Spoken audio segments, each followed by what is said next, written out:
Okay, we're ready to show you an example of our V for Victory section. This is a lace section. It's a small lace section. It is 12 rows repeated twice, and then 8 of the 12 rows repeated again. And the stitch count is 14 in between the markers. You see that I've put the markers in. Absolutely must put marker. You must put your markers in to be able to stay on track with this. It just is going to save a lot of time in the long run. You're going to be doing some knit 3 together and some passovers. So let me show you an example of that. First thing we do, this is row 3, and we knit the 4 on the end. And you'll find that as we're working on this pattern, that some of our edge stitches are knit 4 or knit 5, but it's all creating that same beautiful edge. There's a yarn over, and then there's knit 3 together. And you notice that I like to pull down these stitches just to allow my needle a little more room to get in there to knit those 3 together. You want to make sure they're all captured, because if that runs, that's very hard to pull back. So you knit 3 together, you yarn over, and then you knit 5.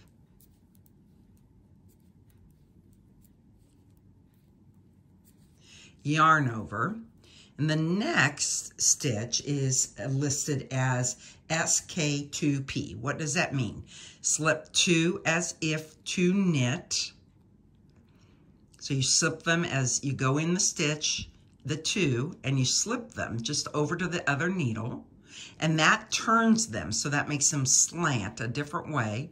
Knit 1, and then pass over. So you come into the front, and you pass over those 2 stitches that you just slipped. There's usually always a yarn over after a decrease, and then knit 3. So we have 1, 2, 3. So you see how nice that is, that I've got to check that I have done it correctly. So let's do it another time.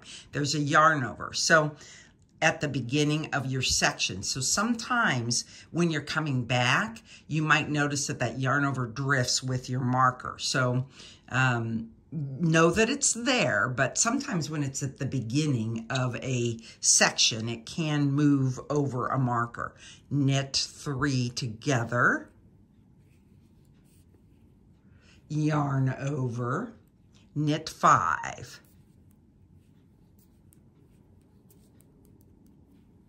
The yarn overs are what creates the lace. So there's typically a yarn over before and after, because we're eliminating 2 stitches here, so we've got to replace those stitches. This is our slip 2 as if to knit. So you go in on the knit side of the stitch, slip them off and over, that turns them, knit the next stitch, bring your needle to the front, grab the 2 stitches, and drop them off like a bind off.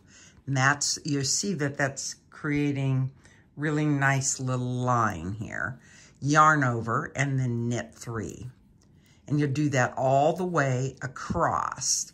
And when you come back in this whole section, it's purling everything. So I'll show you an example of how to make sure that you're purling and not losing your yarn overs. All wrong side rows in our V for Victory section are purl back. And so we've got these yarn overs in there that we want to make sure that we don't lose when we're purling back. That's why I like the markers, because if I would happen to lose something here, then I've got an example of what it should look like. And I would be able to go look at that and maybe figure out, oh, where did I lose that yarn over? And so sometimes when I'm doing a section like this, I might count it 1, 2, 3, and then there is that yarn over that's going to always be in front, 5, 6, before and after our decreases. There's 6, and so then I count 7, 8, 9, 10, 11, 12, yarn over, 13, And here's my 14th stitch, which would complete my segment. And you see how easy it is for that yarn over to drop off of there. So then you would just go and pick it back up and recreate it. This is the one that's right by the marker.